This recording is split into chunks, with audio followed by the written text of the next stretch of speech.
right, y'all, let's talk about if you've been struggling, arguing with your child, and you're just like, hey, we need a hard reset. How do you do that? Okay, here's what you do. This struggle got purpose and we grow. So whatever road we have to take next, all I need to know is that we'll roll with the punches.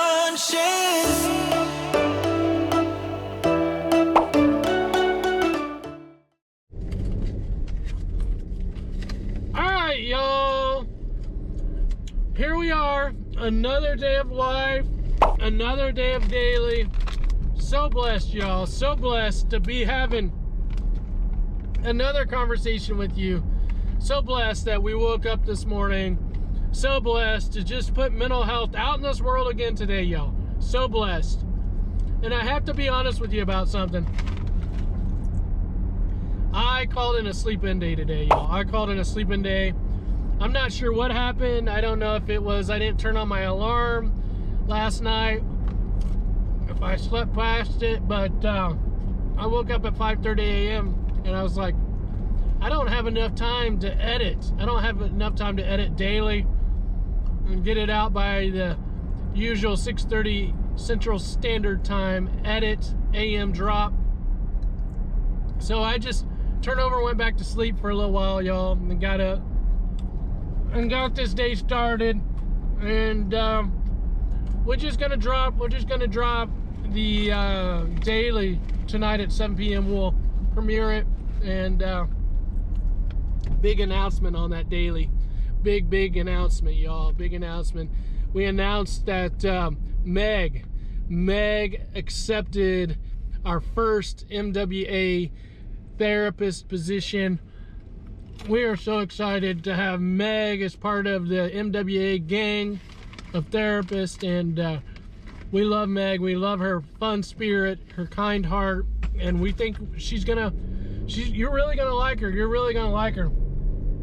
You probably won't meet her for several weeks. There are things that we're doing internally at MWA just to make it right for Meg, make it right for you guys, make it right for this big expansion we're doing. And so we're overhauling a lot of stuff that we do. So it's gonna be a better client experience, y'all. It's gonna be a better client experience. Definitely a better client experience than what we already have. I mean, certainly when you go from just practicing myself to having therapists all over the state of Kansas and hopefully nationwide, we gotta make sure that all of our things are really tight, really good. Our procedures, our protocols, the things that we do. And so I'm just finishing those things up right now. I'm finishing those things up, and then you'll see Meg in several weeks. I'll introduce you to her, but during this time, she and I are just talking about MWA stuff and how she can get started. So, hey, so excited. You guys know the deal. You know the deal, Lucille. You know the deal, Lucille. Sit back, put on your seatbelts, and enjoy this ride around just doing community therapy today, y'all.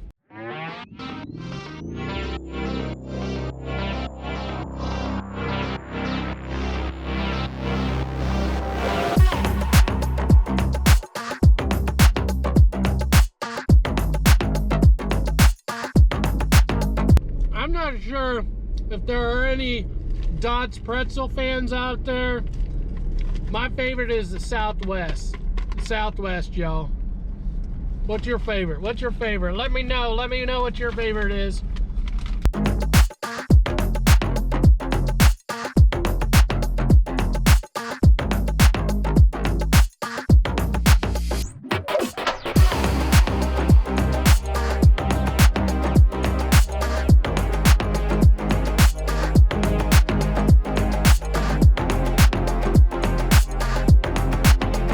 Parents, let's talk for a second.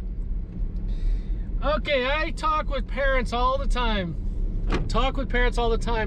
And I've talked with you, fam, a lot about this. A lot. But you have kids, parents, you have kids that oftentimes they don't want to do what you're asking them to do, or your kid's having a meltdown and your kid's just not going to calm down. And I talk with a lot of parents about how to manage that behavior.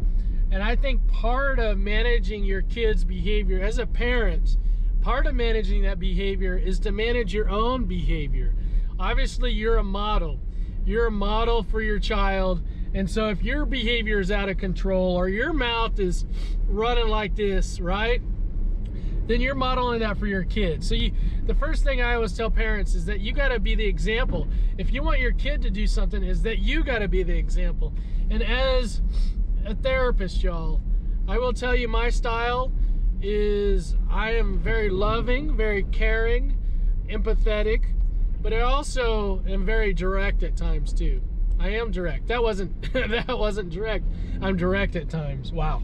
Okay, well, Randy, that's not very direct. Anyway, I'm direct because I think it's important for you just to understand and feel from me that there's certain things that are just really important.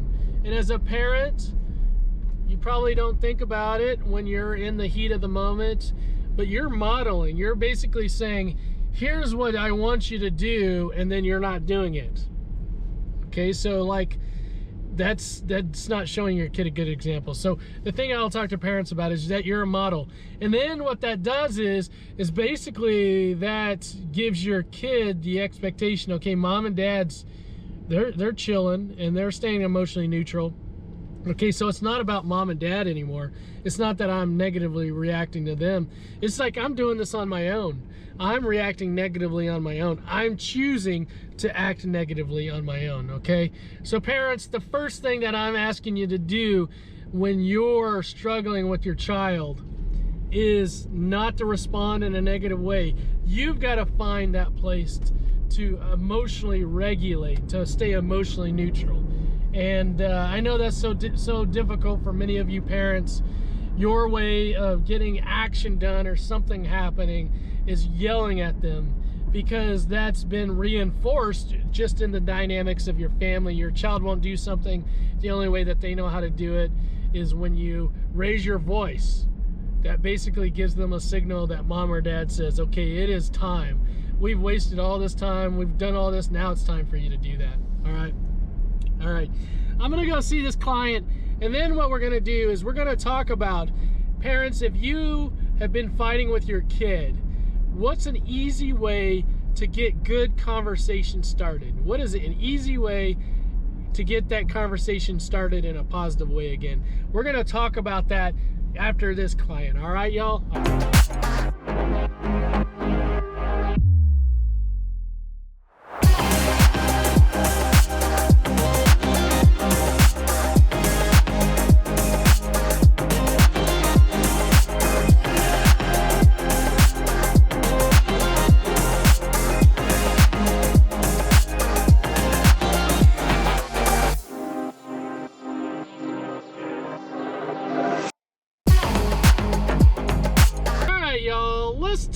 Let's talk about if you've been struggling, arguing with your child, and you're just like, hey, we need a hard reset. How do you do that? How do you do that? Okay, here's what you do. I do this with families all the time. You basically sit down in a comfortable place, let's say on a couch, and you look at each other, and you just say to each other calmly, the words calmly, one thing that you enjoyed about each other during that day, and one thing that's bothered you about that person that during that day. All right, so let's say you're in an argument. Let's say that in that argument you were arguing and you were just going back and forth. You sit down now in this experience, and within 2 minutes, basically, you're telling that person something that you enjoyed about that argument. Mom, I really appreciated that you just didn't jump to a conclusion about who I was out with tonight.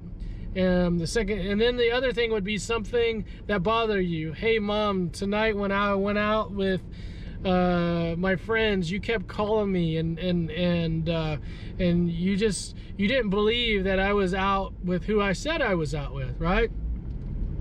So each of you will say one thing you enjoyed and one thing that bothered you.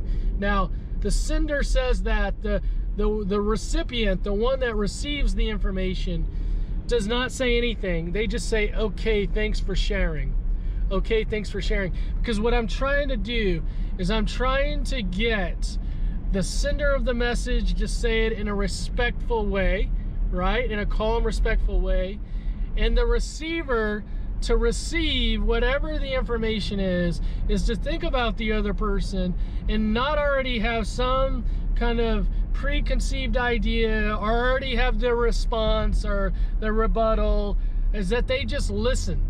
They just listen to the sender and really feel whatever the sender is saying. Just put yourself in their shoes for a minute. Just really feel what it was like to say the enjoyed thing and then the thing that bothered them, all right? And then you switch. So maybe you start out with the child or you start out with the parent and then you switch and you do the opposite, okay? A really brief conversation. One thing that you enjoyed, one thing that bothered you. Don't respond. The person that's receiving the information just says, okay, thank you. Thanks for sharing.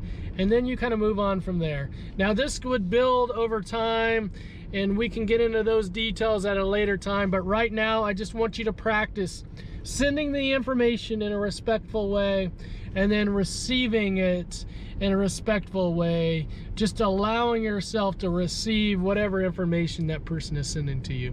Okay? Sit down on the couch, take 2 minutes each, and just communicate with each other in a respectful, kind, caring way. And let's see if that, at the end of that, maybe you just agree to disagree and that's okay. You give each other a hug and then you move on. All right? All right, y'all. One last thing on just this fighting between parents and kids. Sometimes emotions get in the way of us just having respectful conversation. I get that.